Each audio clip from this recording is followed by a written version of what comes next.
హైదరాబాద్లోని బాలాపూర్ అంటే మనకు లడ్డూ వేలం గుర్తుకొస్తుంది. కానీ ఈరోజు బాలాపూర్ మరో గొప్ప కార్యానికి వేదికైంది. అక్కడ వెల్లువెత్తిన ఒక చైతన్యం ఇప్పుడు అందరిలోని స్ఫూర్తిని నింపుతోంది. ఇక విషయంలోకి వెళ్తే మొన్నటికి మొన్న బాలాపూర్లో ఘనంగా ధర్మరక్ష సభ జరిగింది. అయితే ఆ సభ జరిగిన ప్రాంతాన్ని కొందరు ముస్లిం వ్యక్తులు కొనుగోలు చేశారు. అంతటితో ఆగకుండా ఆ స్థలాన్ని చదును చేసి చుట్టూ రేకులు వేసి కంచె నిర్మించడం కూడా ప్రారంభించారు. అయితే ఆ స్థలం లోపల ఒక చిన్న ఆలయం ఉంది. రేకులు వేసే క్రమంలో ఆ ఆలయాన్ని కూడా తొలగించే ప్రయత్నం జరుగుతుందని గమనించిన బాలాపూర్ గ్రామస్తులు ఒక్కసారిగా ఉప్పెనలా కదిలారు. అమ్మవారి ఆలయానికి ఆటంకం కలుగుతుందని తెలియగానే గ్రామస్తులంతా ఏకమై ఆ పనులను అడ్డుకున్నారు.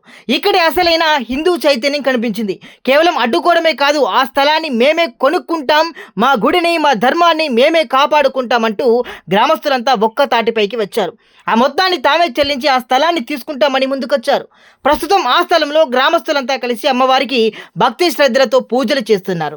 తమ దైవాన్ని తమ ప్రాంతాన్ని కాపాడుకోవడానికి బాలాపూర్ గ్రామ ప్రజలు చూపించిన ఈ చొరవ, ఈ ఐకమత్యం నిజంగా అభినందనీయంగా చెప్పుకోవచ్చు.